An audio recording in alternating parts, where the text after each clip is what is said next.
Baldy locks and your colt leader, yeah?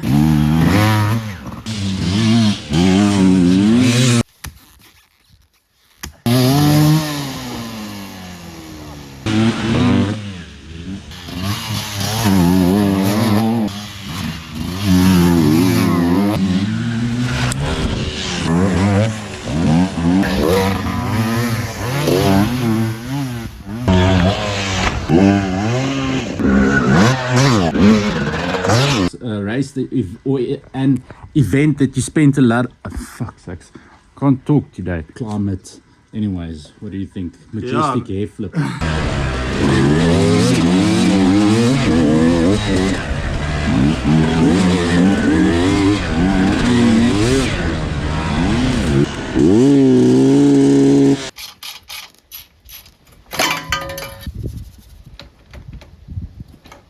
Alright, so we got the bikes back at home, we've got them cleaned up.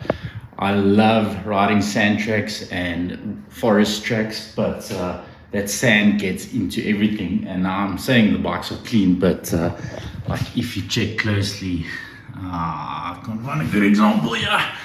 But yeah, there's still sand absolutely everywhere after pressure washing these bikes for a substantial amount of time. In the last clip, you saw me pull off the header and we checked out the piston and the barrel. Good cross hatching, no vertical scoring, no scoring on the piston itself. Now it could be a couple of issues. Dirty air filter. I think some dirt maybe got into the tank, maybe clogged the petcock because it's got like an internal filter. Or some dirt got into the float ball and the jets, or some of the ports in the carb are blocked. It could also be the reeds, which I doubt because they are fairly new, but you never know. It could be ignition related, where the plug started fouling, or there's an issue with the CDI. Symptom of a bad crank seal on the ignition side is it can actually suck in excess air into the combustion chamber or into the bottom of the case, and that could make the bike run excessively lean. Hoping it's not that. We'll see once we clean the carb and check out the ignition stuff if we need to diagnose anything further. And then the other issue, and something that I learned that is new, the power valve gets stuck. That's not new. That's been an ongoing issue. You adjust the cables, it works fine. The cable stretches, it gets stuck. I always thought it was getting stuck in the open position, but when I pulled the header off, or the expansion chamber off, I realized it actually got stuck in the closed position, which when you're really wringing the bike out and you're revving it up high, it's obviously not good for performance because you want the most flow possibly through the exhaust valve. And if the power valve is closed, there's going to be a lot of heat build up there because it can't flow, and that is probably what was causing the bike to overheat, even though we were going at a pace, and the air moving through the radiator along with the fan should have kept it cool. Let's start by pulling off the air filter cover. The filter is fairly dirty, but I have run or been on rides where the filter has gotten much more dirty and drenched in water, and we had no issues. So let's see what lurks behind the air filter. No dirt inside. Next step, we're going to pull off the carb, completely pull it apart, clean it up, and pull the reed cage and inspect that. I think I want to make a change and ditch the intake spacer that I made as well, just to see how the bike runs without it. As I mentioned, riding in the sand is fun, but you have to like completely tear down your bike to get all the dirt out. So I'm obviously going to be cleaning again, but still diagnosing some problems. Power valve issue, I believe, might have something to do with this, where the cable is pretty much sheared off. I do have extras, fortunately, so we gotta try and see how we can stop that from happening. It does look like it started running a little bit lean. As you can see, it's getting fairly light on the front there.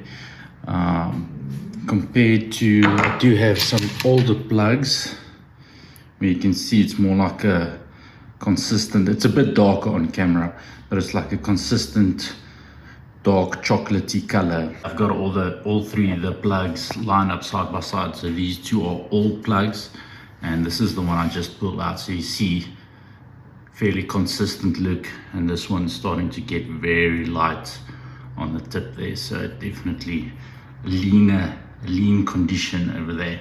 Got the car pulled out and already somewhat disassembled. Just gotta grab the light here. So right off the bat, the bowl does not look particularly dirty. There's not like any particles except for like right there at the bottom of the screw. It looks like there's a little bit of schmutz in there. The pilot jet did have a little bit of schmutz in it, but nothing that was stuck that I think would have caused an issue. Like I just very softly blew it out, and if you guys can see there, it's clean as a whistle in there.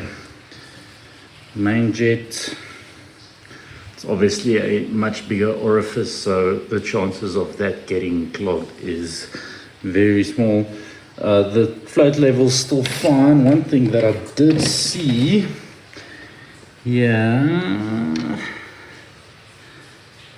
as you can see there's quite a bit of schmutz or something in there. It looks almost like a broken O-ring. Alrighty, I opted to pull the jet block gasket, and it seems like it uses a normal Keenan PWK38 style jet block gasket, being as it's a Keenan PWK38 clone. Checked all the ports, nothing obviously blocked, but as I started putting some air, or well, blowing through all of these ports, this port on the left here was blocked. So I blew on it a little bit harder through all of the holes, and whatever was in there did come loose. It sprayed somewhere here. So I don't really know what it is.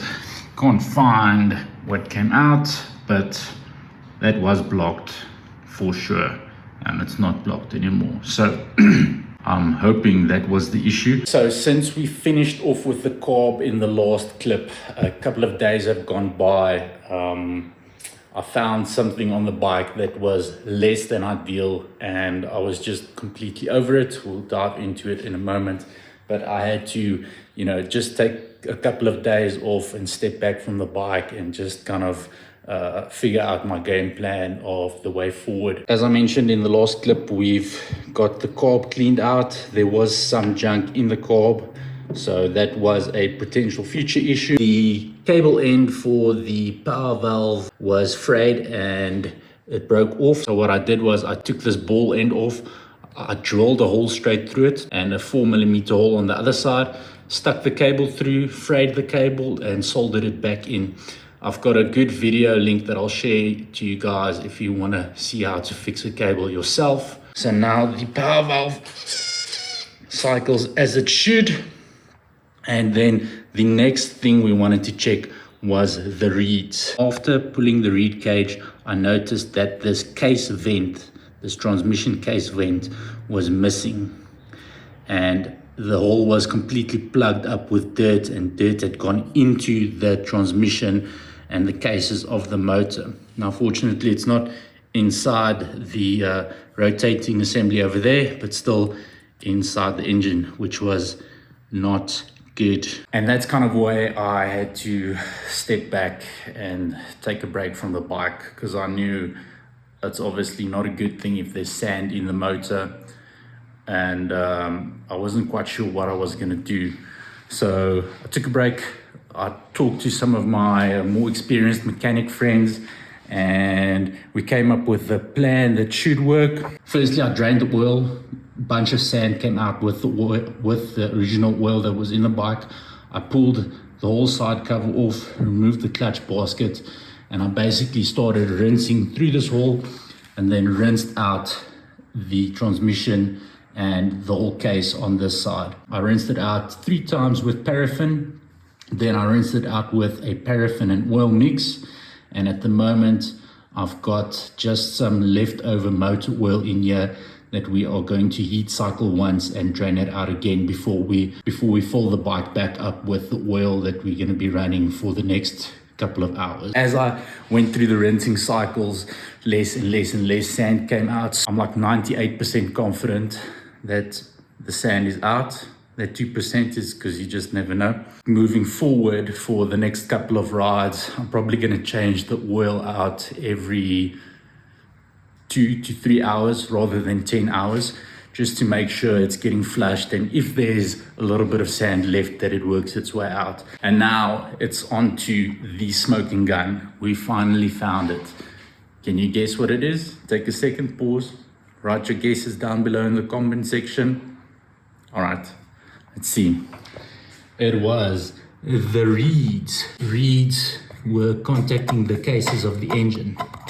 Now, the reeds that I'm running, or that I ran, was the Boyson 6130 for a YZ125. They do fit on this reed cage, and they do work in the bike. But what I've got here now, the replacement reeds, is the Boyson 654 for a Yamaha WR200 that this motor is based on. As you can see, if we compare them right next to each other, 654 reeds for the WR200 is a bit shorter, and the top leaf is also quite a bit shorter. The reeds were too long, and obviously they extended too far and they started contacting the case. I've already got the new reeds installed on the other side, and you can see actually how far the 6130 reeds protrude out. So if you are running the 6130 reeds in your bike, in your Kayo KT250, just be aware that this could be an issue. So I got a new gasket cut out of some Volanoid. This is the right way. My mechanic friends will be happy that I'm not going to use RTV. And yeah, so I'm going to replace the reeds on this side, throw it in, install the carb. The air filter is still busy drying, but after the air filter is dried, we can heat cycle the bike. With your Boyson reeds, you'll receive the most important thing, some dope stickers, and you'll receive installation instructions. So there at the back, it's got a breakdown of the different components of your carb, and then on the inside, it gives you installation instructions, how to orientate the reeds, and then most importantly, the calibration chart and the jetting guidelines. So with the Boyson reeds, tend to make the bike run leaner in the top end and a little bit richer in the bottom end. So you might have to lean out your needle or your main jet a little bit and richen up your pilot jet and your air screw a bit. So follow the instructions. It's very intuitive. And it's a great way and a great tool to learn how to jet your bike.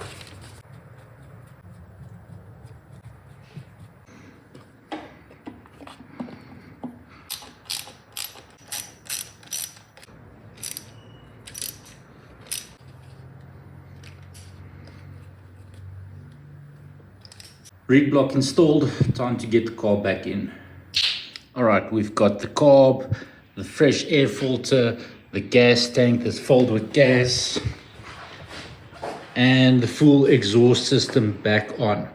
So now it's time to heat cycle the bike and get the oil nice and warm, do the last oil drain, and put some fresh oil in it, and then just stick on the protective cover, and then the bike is done.